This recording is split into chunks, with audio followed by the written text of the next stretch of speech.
For us Pontians and our heritage, we're pretty proud people, hardworking. Most of all, I think we're from a very generous culture. Our ancestors have gone through some torrid times, as a lot of people would be aware of. 1920, 1921, 1922 was the worst years there. The Prime Minister these days was the Venizelos. He was very, very clever man and said, we have to put these people to the north because they had problems with the Bulgarians, with the Yugoslavs, the Albanians, and they put most of the people from Pondos, they put to the north Greece, and they stay there, and then the problem was they started the Second World War, and then we had the Civil War. They don't have to work, they don't have money, they don't have anything. That's why they start to think to go to somewhere else to find a better place to work. In 1952, the Australian government said they need labour, and they start and came here.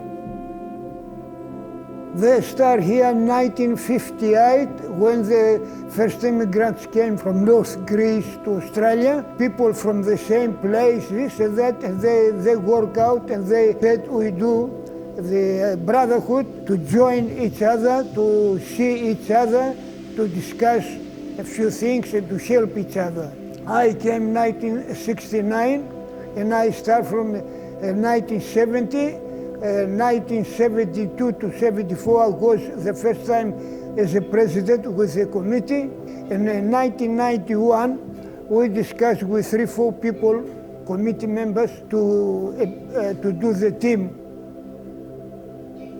The Pontians, as a soccer club or sports and social club, were formed back in '91 for the youth of the Pontian Brotherhood. So since those days there in the early '90s, they're able to work their way through the ranks of the amateur league, winning 4 championships, and in the process making their way to Sunday premiers in amateurs. In that time, they've had a fair bit of success, but they've had some real good quality boys and players that have come through.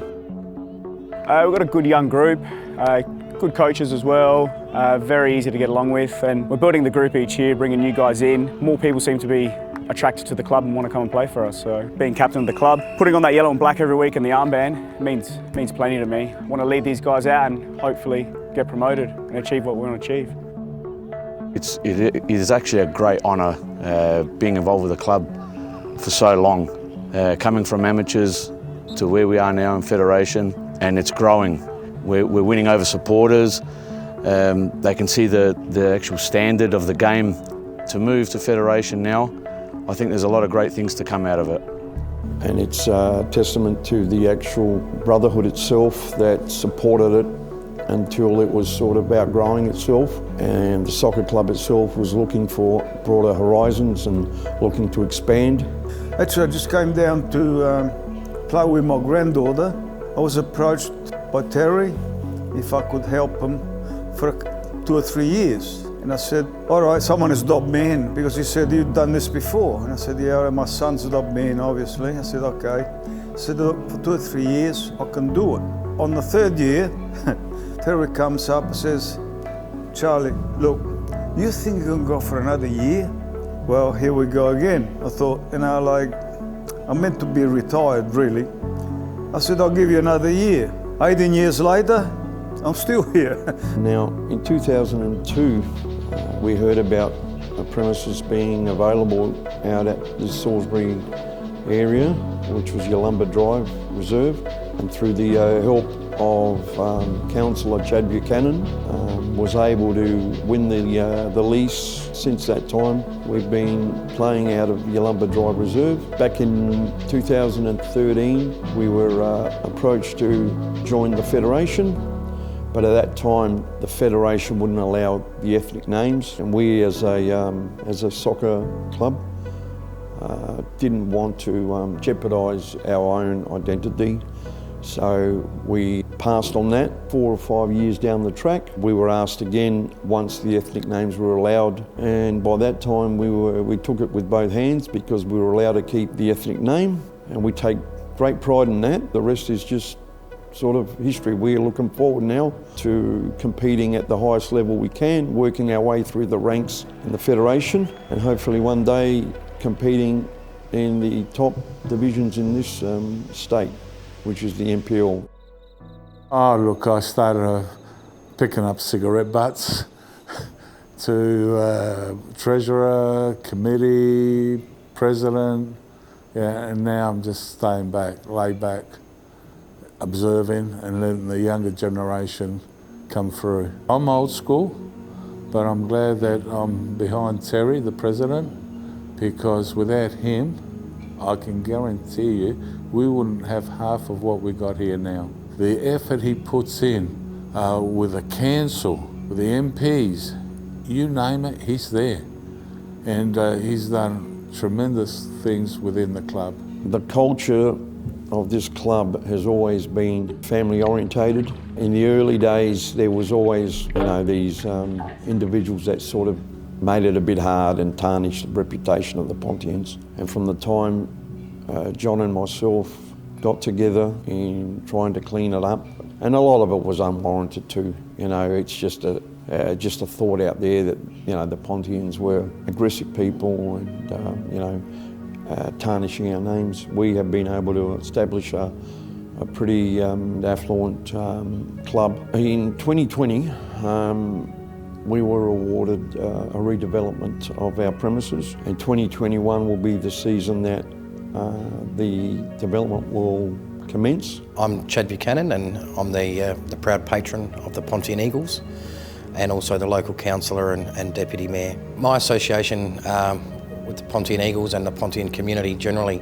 started some years ago. In another capacity, I used to work for a person who was better known as the Minister for Pontian Affairs, Michael Atkinson, and we went through a process many years ago to have the Pontian, Armenian and Assyrian genocide recognised in the state parliament. After that, in my capacity in council, I worked with the Pontian Brotherhood to secure land at the Salisbury Cemetery, and the relationship just grew from there. Turns out that Terry's my neighbour in Parafield Gardens, and people got in touch with me and said the Pontian Eagles are needing a home, and knowing that a lot of the members and players are actually local from the city of Salisbury, it only made sense that we try and find them a home in the city of Salisbury. And it's been a long process to make sure that the Pontians have adequate facilities. Over the years, we've been able to increase the amenities, but one of the things that Terry and the board and the rest of the players really needed was facilities that met the requirements of a club that is in the State League. After a long process at council, we've been able to secure $2.3 million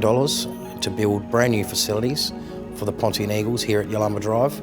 So 2022 will be a big year for our club with the new premises and the surroundings, with introducing and growing our juniors. And like I said before, our women's team, we're striving to go a division better this year. And that's what we need. People like Terry, myself, Charlie, old school, but we're training the young kids to come through the ranks. I would like to see a bit more of the Greek boys to come to this club and enjoy themselves and make it a really stronger club, because it is a good club. With my experience with the Pontian Soccer Club, it's been really amazing. Like the community here, the tree as a family. Last year we played the cup final against Salisbury United. At first we were 3-1 down towards the 80th minute or 90th minute. I thought, nah, this is over. And all of a sudden 3-2. I was like, whoa, no way. Then we scored the equaliser at the very last minute of the match.